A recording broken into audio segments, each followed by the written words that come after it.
Hi everybody, I am Husky Light. Thank you for stopping by. I am going to go through what happened a couple of weeks ago to me. We are on the 7th of August. Should have got this video out yesterday, but I'm sort of glad I'm doing it today instead because this is my release. I'm going to get it out, talk about it, try and get some, maybe get some ideas off you about what happened, and then just release it. I'm going to go camping for a couple of days with my daughter and just get out into nature and get away from technology for a bit and do it that way. So you remember that I did the Late Night in the Midlands radio show nearly 3 weeks ago. I did that video. It was a really long night. I couldn't get any sleep. Because it was, I can't remember what time I finished it in the morning. It was something crazy like 4:30 in the morning. And I thought, I can't get any sleep. I'll go and take Dougie for a walk, which I did at 4:30 in the morning because I had to get my daughter up for school as well that day. So I thought if I go back to sleep, it's not going to happen. And this is all leading up to the events of a couple of weeks ago when I did my first conference. And the lessons involved. So took the puppy out. It's about 4:30 in the morning, and oh God, here we go. Yeah, I get a lot of quiet times, and then I'll just get woo, just ridiculously, and things happening and synchronicities coming up extreme. And it's usually when I'm expanding and stepping out of my own box, so to speak. And going through a little bit, spiraling upwards. And this is the whole point of this story. When we have to face our fears, sometimes we have to, in order to step out of the box, we have to face our fears, have to do things that we're a little bit scared of, that we're fearful of. If we do that, we spiritually expand. And as we do that, we spiral up. It's the spiral, it's the vibration. But usually what tends to happen is we come up, we go up, and we'll get hit by, it's not the powers that be, because they're not going to be in charge for much longer, they're losing. But the darker side of things will come through and try to say, hey, you've got to get down, you're too awake now, stop it. You're not stepping out of your box any further, we don't like this. You're now getting into stuff that, you know, could, is very exposing to others, etc. And they will use their power. They are awakened as well as we are, and we're taught, I don't know what you want to call them, whether you want to call them Illuminati or whether you want to call them the dark side or whatever it is. They do exist, the elite, they do exist. Unfortunately, since my awakening, I've known about it and learnt about it. So, and they know just as much as we do in an awakened state, but they use the special gifts that we have and the awakening and everything else. They use that, and they've been using it for millennia for their own causes. And that is to keep us in a dumbed down state. And I don't want to start sounding like David Icke or anything, but that is what they do. So when we sort of try and step out too much, they will try and keep us down, and they will work through other people. They'll bring situations through that are not good, that try to scare us, that try to bring us down. And the whole trick of this is working through it and going, okay, fine, you're not going to stop me. I'm still going to carry on. So I'd got into that realm nearly 3 weeks ago of, I'd been on a radio show for the first time. And then I was thinking of going to and speaking live at a conference for the first time. So I'm stepping out, reaching more people. So I'd taken Puppy out after the radio show, and this is not particularly dark. I don't think this is the dark side of things at all. But it's when the synchronicities and when the woo started to really kick up. I'd also seen those Nordics a couple of weeks before, and those of you that don't know what I'm talking about, if you just catch up on my videos, you'll know what I'm talking about. Took Puppy out. I saw a baboon. I've been trying to put off saying that, but I saw a baboon. And I've also just done an interview. I had a chat with Reuben Langdon again, and that was mentioned during that video if you want to watch that. because we were talking about it's duality that's coming into play here, duality about yin and yang and good and bad, and learning that it's just all one. We have to look at it from a much larger perspective, and learn not to let it get to us. And unfortunately it does sometimes. I had a horrible weekend that weekend at the conference, but I had amazing things happen. So anyway, going back to it, I see this baboon, and I will share a screen with you because I think I can, hopefully. Yeah, because I'm on Zoom at the moment. So I see a baboon. So there is always a spiritual meaning behind whatever you see. And I saw it with my physical eyes. It was out on the field. It was maybe 100, 150 yards away from me. I closed my eyes, I wiped my eyes, I, kept open thinking, what's, and, tried to figure it out logically, and there was literally a baboon sitting there. So obviously when they spiritually come to you, they have a message for you.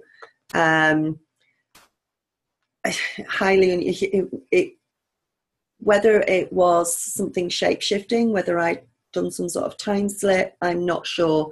But the message that came with the baboon, first of all, the baboon is very important in Egyptian mythology. If you look on here, they were very revered in Egyptian mythology. They were usually kept as pets. And they also looked after, they come from Thoth. Thoth's sacred animal. They were often shown directing scribes to their task. They were all about wisdom. They wear the crescent moon on the head, and it was about the new moon actually when I saw it as well. They are the god of measurement. Thoth was the god of measurement. To put it in a simple way, the baboon is all about defending its own family. It is about not being afraid to show emotions in public or in its community. Usually cries extremely loudly if it has something it needs to cry about. So it's not afraid of showing its feelings. Also within the Egyptian mythology, it guards one of the gates over to between this world and the land of the dead, the other side of the veil as well. So it's a very mysterious animal, highly intelligent. And there's this baboon sat there. So I think that was the sort of messages that it was trying to bring through to me. But again, until you look back on a situation or look back on something, you go, that's why. Because at the time I'm thinking, why? Why is there a baboon sat in the middle of the field? I'm going insane. Carried on walking with Puppy, and came to another part of the field where I was walking her, and I don't know if I can bring up, I came across an owl. I can't minimize that. I came across an owl, probably about, it was a really big owl, and it was just sat there in the middle of the field. So again, this was, I can't get to it.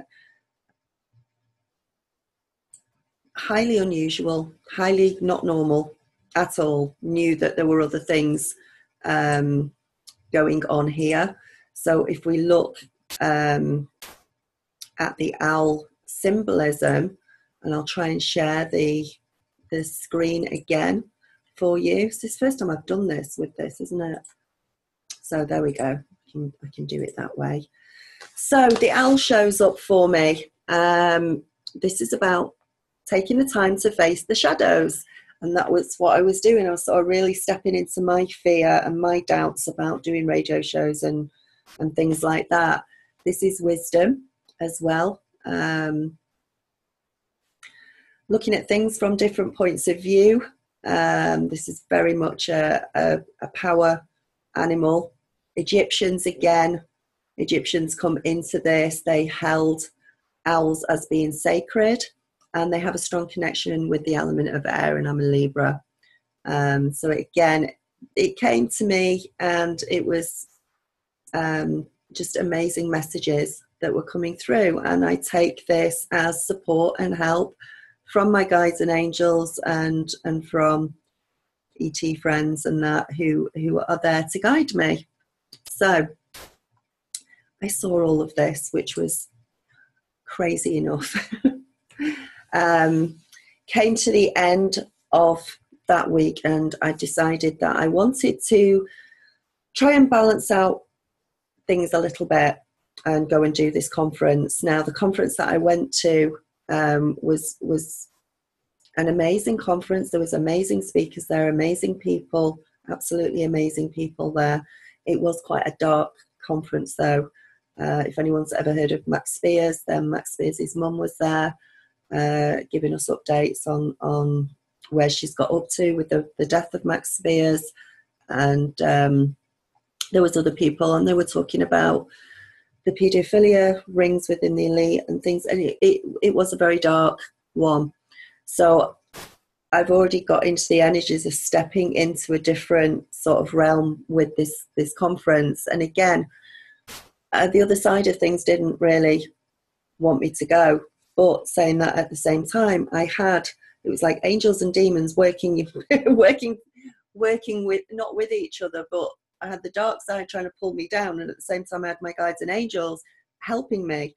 So it was all very, very amazing. Basically, I had no insurance on my car. Should have taken responsibility for myself to sort out the insurance. Did not realise I didn't have any insurance on the car. Had been quite happily driving around thinking I had. But that's a different story. The fact was I didn't. But I'd been driving around for about 2 months without insurance, and I'd gone, to the beach and all over the place.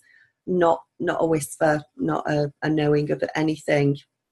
It was a 4.5 hour journey to where I was going to the conference. About 10 minutes away, I got stopped by the police, who stopped me, read me my rights, made me sit in the police car, took my keys off me, took my license off me. I had my car towed away and put in a police pound. Got fined £300, got 6 points on my light. He really, really threw the book at me completely. Now, my entire family were police force when they were alive, so I know, and I know people that are police, and I know, depending on what mood they are, they don't have to throw the book at you, but he really did. So I was carless at that point. Nowhere near home. I'd only just sort of got enough money together as well to actually go to the conference and have the petrol for the car and the diesel for the car and things like that. So I had no money either. Absolutely crazy, ridiculous situation. Thankfully, they drove me to the guy's house that I was staying at, who was running the conference. And if any of you want to, it's Miles Johnston on Bases, if you want to look up his YouTube channel. And he's already put some videos out. I think mine's not up as yet, but it will be soon, from that particular conference. Took me down there, and I'm carless. Attended the conference the next day. Had a brilliant day. Had a wonderful day. The people that were there put your faith back in humanity again. I was extremely upset at losing the car.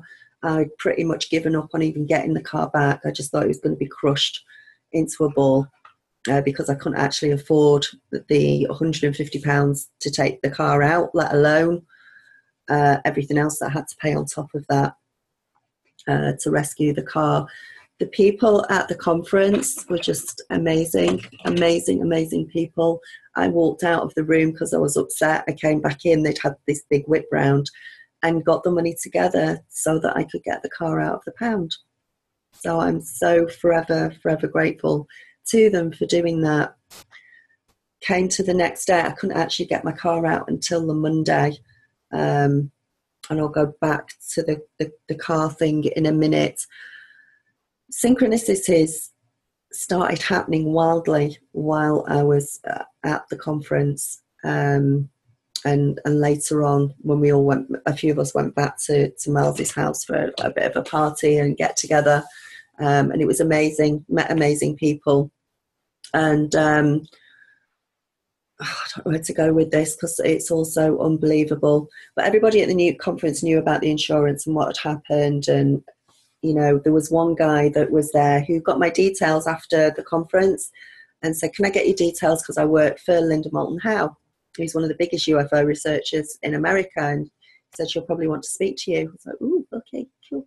He was quite impressed with what I'd said, and it was great. Anyway, the following day, on the Sunday, I was still at Miles's. Made a really good friend, Ben Evelyn Jones. If you know him, he's also on YouTube. And the guy who knows Linda Moulton Howe called up and says, I've left my jumper there. Can I come down and pick it up? Yeah, fine. Ended up in a big conversation with him. And the first thing he said to me, he says, you won't believe what happened last night after the conference. He said, I went and picked up a Chinese to eat, sat in the car to eat it. He says the area in which he was eating the Chinese was probably whereabouts I was stopped by the police. And as he sat there eating, he'd rolled his window down, and he said two women, there wasn't anybody else about, said hello to each other, came towards each other, started chatting right outside his car window. And the first thing that one of them said to the other one was, I don't know what to do about the car insurance. I don't know whether to let it slide, whether to go ahead with it, or what to do with it. And he was sat in the car going, oh my God, what on earth is going on? He just heard all of this at the conference. And then immediately after, they've not been to the conference.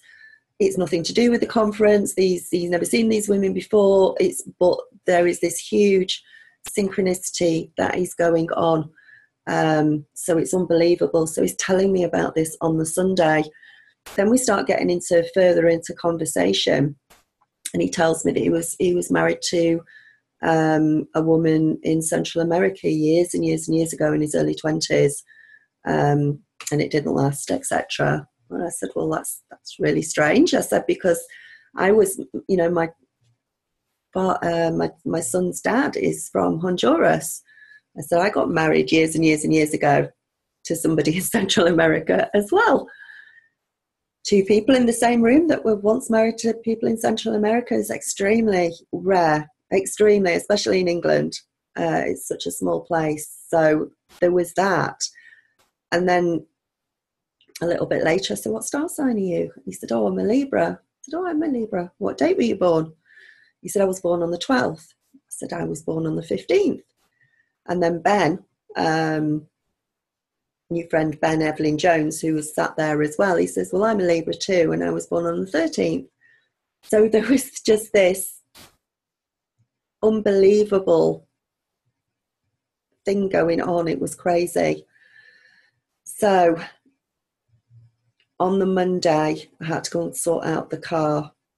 Managed to get the car insurance sorted out. I'd managed to get pictures sent over because I didn't even have, all I had with me was my phone. So my son had sorted out the insurance. He'd sent the photos of the paperwork across, go down to the police station to show them the paperwork so I can then go and get the car out. And they said it's the wrong insurance. The insurance that had been got did not cover me getting the car out of the pound. So I had to go through to another insurance company. I spent about 3 hours on the phone going insane at this point. The police weren't helping me. The insurance company was a nightmare. Still couldn't get my car out. It's now 3 days, Friday, Saturday, Sunday. So it's like 4 days later since it happened. And all I want to do is get home to the kids. I've really had enough by this point. Miles, bless him, drove me everywhere, helped me out, went crazy at the police station. Everybody at the conference, including Miles, sort of automatically took this attack on me as a sort of targeted individual attack, due to the fact that I was stepping out the box and speaking my truth, and I was at this conference. So it's like I'd been deliberately targeted for this to happen. So he was very, very helpful. And the insurance, I had to resort out the insurance. It cost £240. It cost an absolute fortune. I didn't have the money. Miles ended up paying for it on his card at the time. Then we had to go, and the car was in a pound like an hour away from where we lived. It wasn't even around the corner. Then we had to go and get the car out of the pound. It was crazy. But had this happened at home, I would never have got the car back at all. I just wouldn't have been able to afford it. I would have lost the car. And the thing with when you get psychically hit, and it's not, when you say you're psychically attacked, you're not just spiritually psychically attacked. You are sometimes physically attacked. Events, situations will come up to stop you on your path, to block you, to try and scare you. And the thing with my car is my freedom. And I am very, very, that's the one thing that I always want and need, because it's my way to get out into nature. It's my way to get away. So if they're targeting me with that, then they're hitting me where it hurts. And they know that as well. So it doesn't just happen spiritually. It can happen physically. They can work through other people. They have their ways and means. They'll work through Wi-Fi. They'll work through whatever they need to. And it can get bad, but I had all of this help at the same time as it was happening, which was amazing. And even after I'd gone through all of that, Miles drove me a little further out. We went to see the Clay Hill crop circle that had just appeared, and I saw it all floating across the crop circle, which was amazing as well. So I had a brilliant time and a nightmare of a time. When I finally left on the Monday, I didn't get home till about 1:30 on the Tuesday morning. By this time, I was feeling attacked, feeling drained, feeling awful, could not understand the inflexibility of the police. I couldn't understand all the synchronicities that had happened and the woo stuff that had gone on all at the same time, that though I know that it was all for a good reason. And then on the Tuesday evening, it was the first night that I was sort of properly home.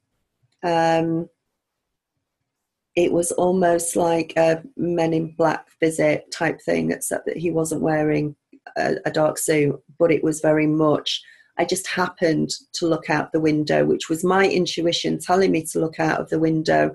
At the exact moment, a black Range Rover turns up and faces my car, parks up.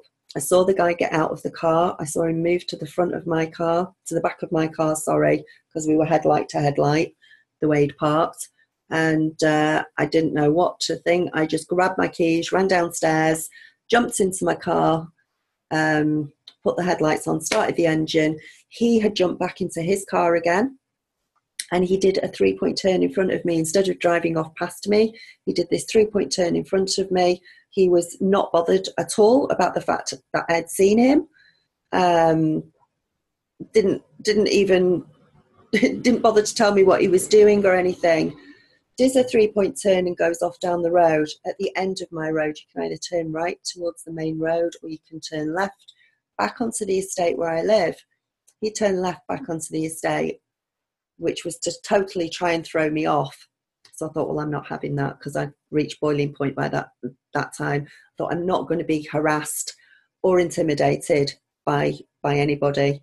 So I turned right towards the main road. I hid my car at the side of the road, turned off the headlights. I watched him turn around at the bottom of the road, come back and come past me. I followed him for about 5 miles until I eventually calmed down and thought, well, this is crazy. I'm getting myself into a situation. I don't know where this guy's going. Don't know who he is. Just, I'm safe, the kids are safe, the car's safe. Let's just come back home, which I did. I don't know if it was 1 hour exactly later or 2 hours. I think it was 2 hours later exactly. Same situation. I just happened to look out my window, and I'd also moved my car to outside a friend's house as well. And in between that as well, actually, I'd sort of phoned Miles, who was like, you need to check underneath your car for tracking devices and this, that, and the other. And if he turns up, you need to get pictures and don't let them intimidate you. And I ended up looking under the car with a torch with my son for tracking devices or explosive or goodness knows what else. I'd really got into the energies of the darker side of the conference, of the conspiracies, of everything. I had really been, the energies of that were really starting to suck me down. I was getting paranoid. I was getting scared after that. And I'm looking under the car for stuff. So anyway, car is not there. I look out of the window exactly, I think it was 2 hours later. Again, it was like intuition, a pre-cognizance made me open my curtains and look out of the window. And at the exact moment that I look out of the window, the same guy that had been in the Range Rover, because I got a good look at him the first time, exactly the same guy, comes riding down the road on a bicycle, does a 3-point turn, turns the bike around in front of the house, my car's not there anymore, and then goes back off in the same direction. This is not normal behaviour for anybody. This is just wrong, not normal, everything. You don't turn up in a car and then 2 hours later turn up on a bicycle. It was just completely crazy. And he repeated the manoeuvre with the bicycle as he'd done with the car. Just turned around in front of my house and rode off. Again, like he just was not bothered about being seen. He was not making a secret of trying to be hidden or anything else. And for the first time that night, I had bad dreams of darker entities or things. So all in all, when I said that I couldn't, one, I needed some readings in because of the amount that I've got to pay out for. But the actual attack left me drained, tired, confused, everything, and having to rebuild up my strength, protect myself. Incense sticks all over the house. House got completely spring cleaned. I did a lot of clearing and healing meditations at the time. I even put some salt outside the front door, and I started listening to positive things, really positive things. And this is what you have to do if anything like this happens to you, and it'll happen in all manner of ways. But usually if you're awake and you are starting to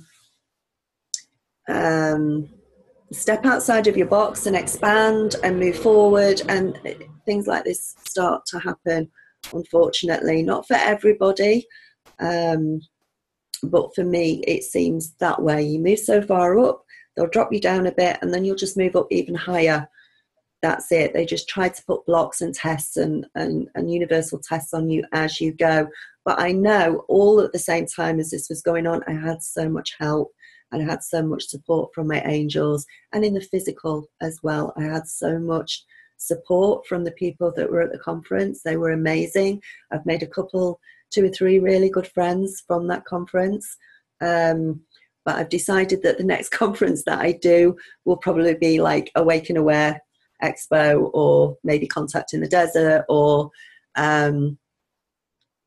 something that is a little bit more designed for my type of awakening and where I'm going with the awakening, which is to uplift people, which is to help other people awaken, not to the darker side. So there was a balancing out of things, I think, that weekend, and there was me definitely becoming, well, you cannot ignore the dark. We can't shut it off. We just have to realize that when we look at it from a certain perspective, there has to be an acceptance of both. And I think maybe that's what they were trying to show me. But at the same time, I think, they were deliberately trying to keep me down. So it was quite a scary time, an uncomfortable time. But again, I had so much help from people. So that's why I ended up off for like nearly a week trying to recover from it, because it just became overwhelming and just too much. But I'm doing this video on the full moon. I'm releasing it, and that's it. But I did promise you I'd tell you what had happened with it. Also, that very next morning, my smoke alarm went off in the hall on the landing, and every time we pressed the button to try and turn it off, it wouldn't. It took hours for a technician to come and fix it. This smoke alarm was going off from about 8 o'clock in the morning till about 2 o'clock in the afternoon. That is also a very good sign of a psychic attack when you have sort of audible, noisy manifestations occur in your life as well. And this was just on top of everything else. So I'm starting to rip my hair out by this time. Had enough of it. So that in a nutshell is everything that happened over the past 2 or 3 weeks, which I think is more than enough for most people. And it's just about, when you go through times like this, it's not about crawling in a corner and giving up and saying, oh, you win, I won't do it anymore, I'm sorry. You're a sovereign being, and you're stepping out of yourself, and you're becoming awake, you're becoming aware, you're spiritually expanding, and nothing, no matter what, would actually stop me from carrying on my life path, because this is my life path. I'm a twin flame. This is my life path. This is helping other people. So no matter what they do, or how much they try, and the less fear you have towards them, the more they'll stop. We will move through this. We're moving through the fourth dimension at the moment, and things are coming up. But the stronger we are inside, the stronger we are to resist these things. The less fear we feed them, the less they will actually do it. Doesn't mean it's not very nice though when it's happening. Obviously, I was extremely upset at the time, but it's about having that awareness as well of what is going on and maybe why it's happening, and trying to move through it as quickly as you can and get yourself back into a sense of equilibrium, of balance, as quickly as possible. So I'm going to stop talking now. I'll share one last picture with you, if I can. Where is it? Because I have decided that the only thing now that I am going to think about, because your thoughts do create reality, and if you get too worried about things, it starts to come into your reality. So I've now decided that the only thing I am going to be thinking about, at least for the next couple of days, are fluffy bunnies, and that's it. So it's about staying positive. That is the cutest bunny ever. That is what we need to do. Be as positive as possible, be as uplifting as possible to everybody around you. And remember that when we go through times like this, there's a lot of helpful people around. There's a lot of amazing people around. I was surrounded by awake and aware people who are also on their own spiritual journey in different ways. And I am so thankful for that. So with that said, I am off into the wilderness. I've put the angel cards out. I am still available by email. I'm still available for readings. I'm only going away for 48 hours at the most, just with my daughter because she's on a 6-week holiday. So that's what I'm doing. So take care. If you've got any questions, or you've got any insights, or you've got any reasonable answers, apart from insure your car, or make sure you take responsibility for insuring your car yourself. That would help. Then let me know if you've been through anything like this before, if you have experienced these sort of things on your spiritual journey as well. I mean, this was almost like Night of the Dark Soul for a little while, but I knew what was, at the same time I knew what was going on. So any ideas? I have no idea who that guy was. He was definitely physically real, but the way he was acting was just absolutely not normal. Not for an insurance company, not for anything that I can think of. The only thing, it just reminded me, I thought, well, you know, is this government, or is this somebody's checking me out here? But so any ideas? Not too scary, and I hope this helps as well. It is just about staying positive about things, and there are things you can do to counteract this. There are, you know, there is incense, there is wearing crystals. I'm wearing onyx at the moment, which is psychic protection. There are all sorts of things that you can actually do to lessen the effects of this. It's just sometimes if you get a little bit caught up in it, they will drain you. And there is some quite powerful Illuminati, dark magicians, entities, whatever out there. And if you put yourself into